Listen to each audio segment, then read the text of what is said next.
Pessoal, antes de nós começarmos o vídeo, verifique a sua inscrição. Caso você ainda não seja um inscrito aqui no canal do Professor Leonardo, considere se inscrever no canal. Verifique se as notificações estão ativadas também e deixe seu comentário. O seu comentário me traz um ponto de vista diferente, isso é fundamental, porque eu consigo perceber, fazer reflexões a respeito disso. E esse vídeo de hoje é um vídeo pautado em cima de um comentário que eu recebi. O rapaz ele falou o seguinte, no meu vídeo que eu falo sobre o neoliberalismo chileno, ele fala assim: posso concordar com a sua posição quanto à Previdência chilena. Agora, atacar o modelo liberal, economia, é caminhar para o espectro tendencioso e doutrinário. Não tem nada a ver. Que espectro tendencioso e doutrinário? Então não posso questionar o liberalismo? Não posso questionar o neoliberalismo? Hoje no Brasil nós temos metade da população brasileira vivendo com menos de R$ 500 mensais.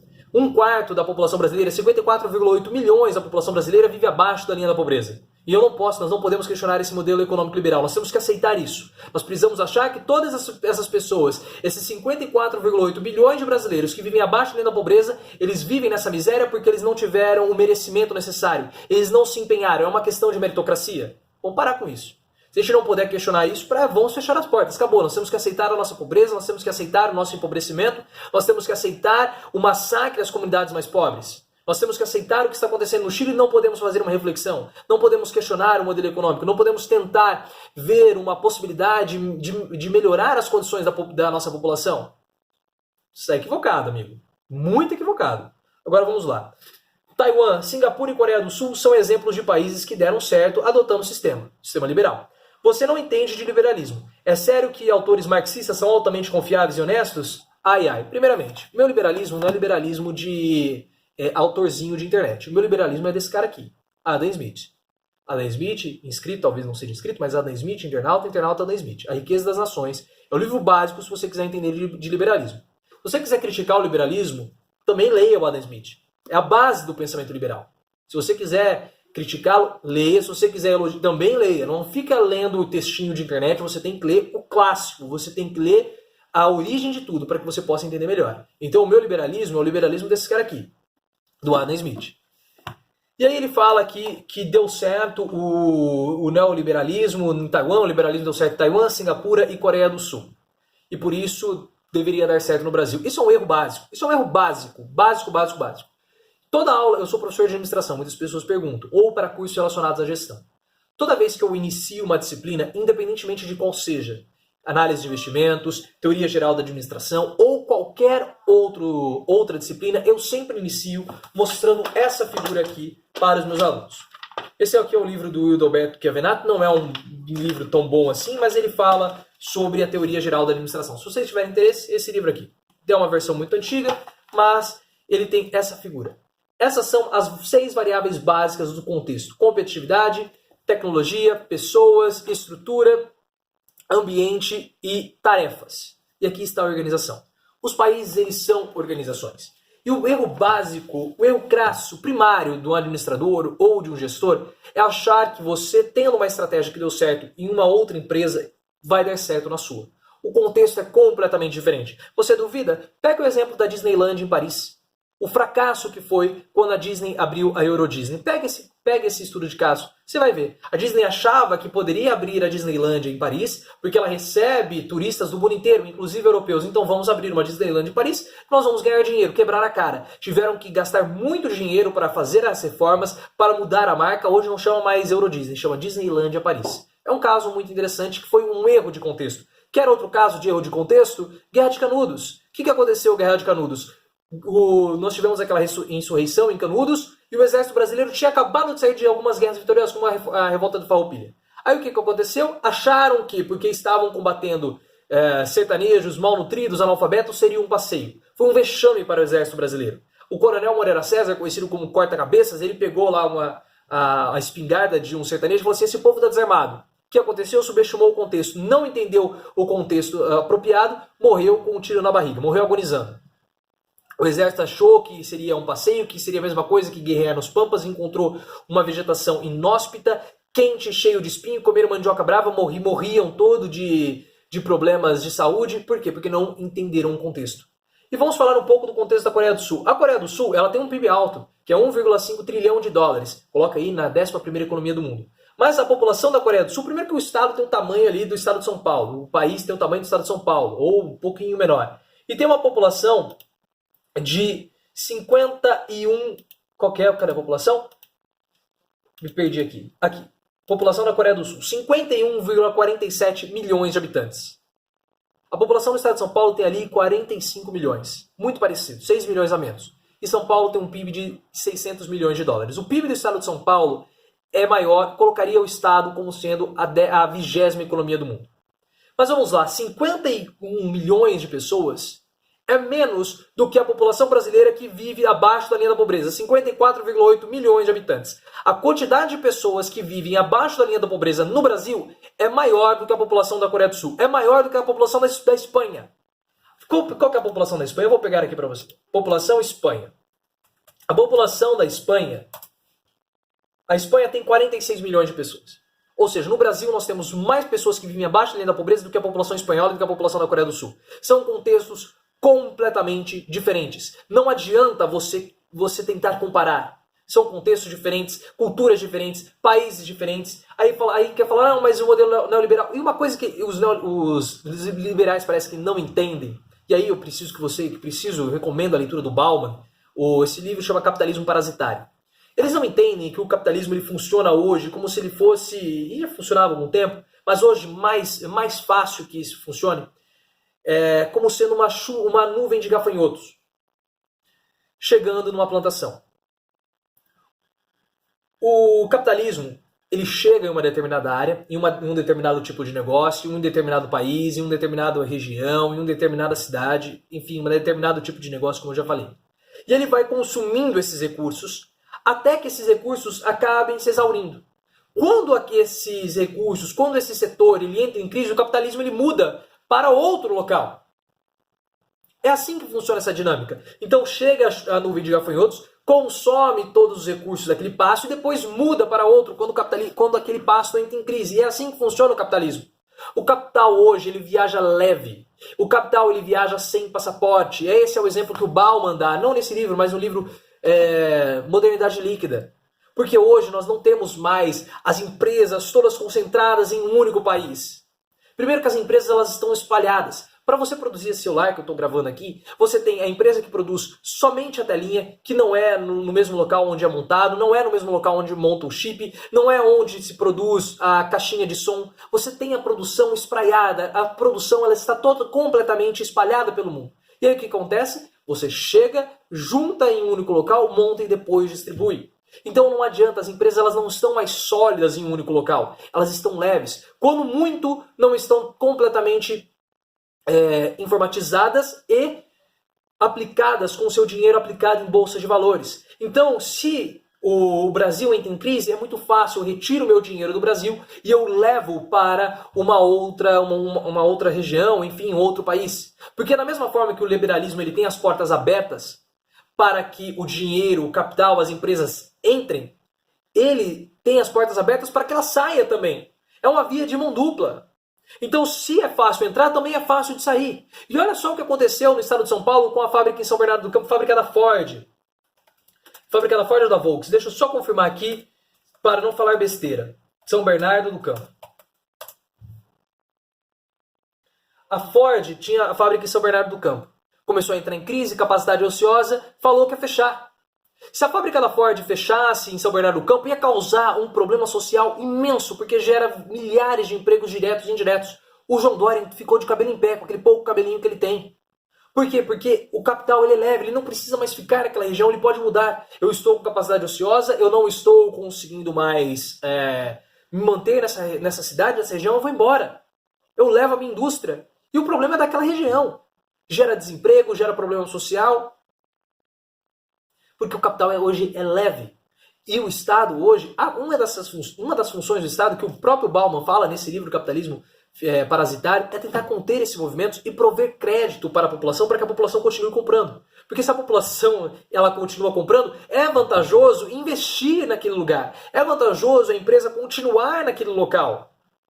Então a função de você ceder crédito, você criar um ambiente propício para o consumo, é importante, porque dessa forma você também consegue manter as empresas. Manter as empresas você mantém os postos de trabalho. E eu fico muito imaginando os liberais quando eles acham que o Estado não tem que intervir. Ótimo, o Estado não tem que intervir. Se o Estado não tem que intervir, como que vai ter a geração de emprego? Ah, as empresas. Tá bom, as empresas. Por que as empresas vão investir em expandir o negócio contratando as pessoas se elas não vão ter lucro? O Estado não pode ser assistencialista, mas as empresas podem. Isso não faz nenhum sentido. Agora, voltando para o exemplo do Chile. O que aconteceu no Chile? Houve uma enorme onda de privatização. O sistema público, não existe sistema público de saúde. Todo o sistema de saúde do Chile é privado. Todo o sistema escolar no Chile também é privado. Inclusive o sistema do ensino superior. Então, se você. E não tem FIES, não tem ProUni como nós temos aqui, não tem SUS no Chile. Então você gera uma desigualdade social muito grande. O próprio Eduardo Moreira, ele falou sobre isso, vou deixar o link aqui na descrição. O que acaba acontecendo? Como nós temos o neoliberalismo chegando, tirando o direito dos trabalhadores, com uma onda de privatização, e você precisa pagar por absolutamente tudo, porque o Estado não te garante o mínimo para você sobreviver, você começa a se endividar. Muitas pessoas, elas entram na faculdade e não têm condição de pagarem pelos seus estudos. Aí o que acontece? Precisa pedir empréstimo. Só que na hora que elas pedem empréstimo, elas não conseguem pagar depois, porque elas não conseguem arrumar emprego, não têm bons salários, começam a ficar endividadas. Isso ocorre nos Estados Unidos. E aí você começa a ficar endividado. Se você está endividado, você não consegue consumir. Porque hoje o capitalismo ele é pautado no crédito. Você precisa ter crédito para consumir. Se você não tem crédito, você está apertado, você não consome. Isso gera crise nas empresas. É uma dinâmica difícil, porque não é só você olhar para o lado social, você precisa olhar para o... Você não pode só olhar para o lado econômico, você também precisa olhar para o lado social. E parece que eles não olham. Ou na verdade olham. O Reinaldo Azevedo ele fez um comentário ontem muito pertinente. Eu vou deixar também um link aqui na descrição. E o Reinaldo ele tocou num ponto interessante que eu gostaria de refletir também nesse vídeo. Ele falou que muitos que se dizem liberais, na verdade eles têm ódio aos pobres. E eu acho que isso é verdade. Muitas pessoas elas se consideram liberais, elas se dizem liberais para mascarar, para se esconder atrás disso, na verdade, para esconder atrás disso um ódio aos mais pobres. Porque eles não querem que o Estado ajude os mais pobres, eles não querem que os mais pobres eles consigam ter um tipo de ascensão social. É só lembrar, alguns anos, quando nós começamos a ter um acesso maior aos aeroportos, a viagem de avião. O mais pobre começou a viajar de avião. E muitas pessoas diziam, esse aeroporto está parecendo uma rodoviária. Um comentário extremamente preconceituoso. Porque eles sabem que se não houver SUS, os pobres não vão conseguir pagar pelo seu sistema de saúde. Se não houver ajuda do governo, os pobres não vão conseguir pagar pelas escolas particulares. Porque o ensino público hoje no Brasil, o ensino básico, ele é de baixa qualidade. Então isso não garante que os mais pobres consigam, que aquelas pessoas que estudem em escola pública consigam chegar até as universidades públicas. As universidades públicas hoje elas são ocupadas por uma parcela considerável de pessoas ricas. Ou pelo menos aquelas pessoas que têm condições de pagar um ensino médio privado. Ou de estudar em um ensino médio privado. Então isso é um ponto interessante. Então o que essas pessoas querem? Elas querem que o pobre seja de fato esmagado. Não tenha acesso ao governo para não alcançar posições melhores, para não conseguir ter acesso a boas escolas, para não conseguir ter acesso à saúde, para continuar essa desigualdade. E o Reinaldo Azevedo mencionou esse ponto interessante que eu comecei a pensar, na verdade, muito pode ser disso. Porque no Chile é assim. E aí o que acontece? O Reinaldo menciona um ponto interessante. O sistema de capitalização, com o servidor pagando pela sua própria aposentadoria, chega um determinado momento que ele vai ficar doente. Ele vai ter um desemprego. E aí ele não vai mais conseguir pagar pela sua aposentadoria. Vai ter um problema de saúde, como o sistema de saúde é privado, ele vai ter que gastar os seus recursos particulares, privados, para pagar pela sua saúde, porque o Estado não garante a saúde. E aí o que acontece se você não consegue pagar a sua aposentadoria? Você gera um desequilíbrio muito grande. E veja o vídeo do Eduardo Moreira, onde ele questiona os indicadores econômicos do Chile. Ele mostra que a desigualdade no Chile é muito grande também. Não é tão grande quanto o Brasil, mas é muito grande. E quando ele pega e ele faz lá uma conta que ele destrincha de fato os ganhos dos ricos e dos mais pobres, ele mostra que o Chile é um dos países mais desiguais da América do Sul. Que está na América Latina, eu não lembro se é da América Latina ou da América do Sul, mas ele é o país mais desigual da América do Sul. E é esse o sistema que nós queremos? É um sistema completamente privatizado, onde os mais pobres não conseguem ter acesso à saúde, onde os mais pobres não conseguem ter acesso à educação? Eu não quero esse tipo de sistema. Eu sou obrigado a questionar isso quando eu vejo que o exemplo do Paulo Guedes é justamente o exemplo do Chile, que deu errado. Por que a população está se revoltando? A população está se revoltando porque ela está sendo massacrada. Ela não consegue ter acesso à saúde, não consegue ter acesso à educação, não consegue ter acesso ao mínimo de seguridade social.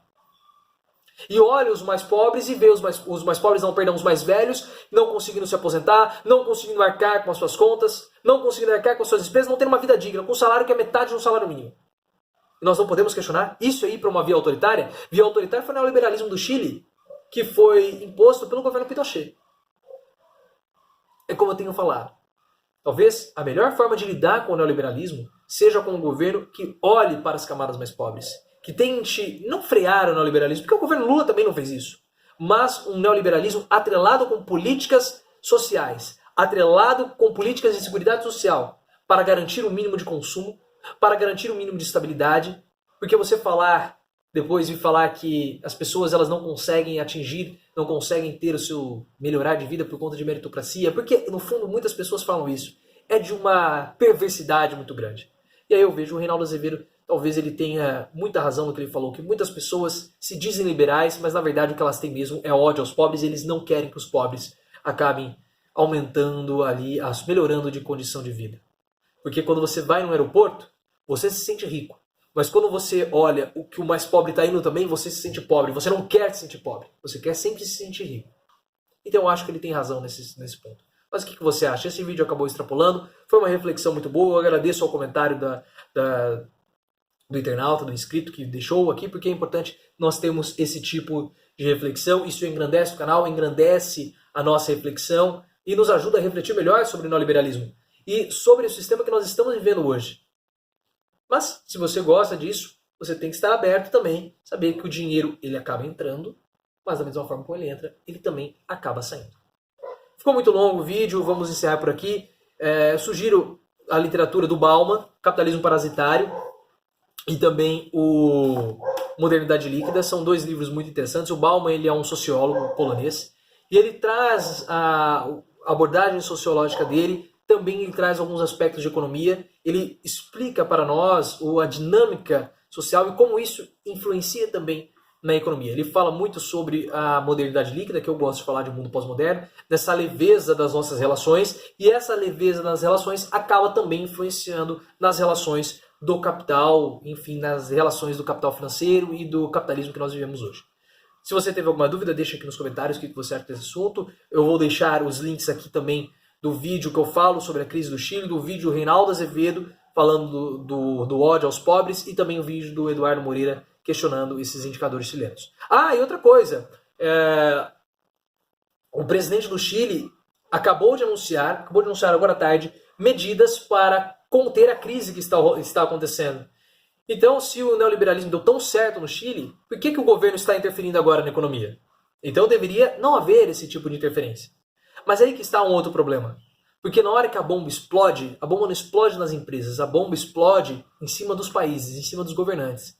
Então é muito perigoso os governantes deixarem essa abertura do capital sem controlar, porque depois quem paga a conta vão ser eles, vão ser os presidentes, vão ser os países, vão ser as nações. As empresas elas podem simplesmente migrarem e irem para outro local onde o capitalismo não está em crise. Se você gostou, deixe um comentário, me siga no Twitter, @profleoficial. E deixe seu comentário porque isso ajuda também aqui na nossa reflexão.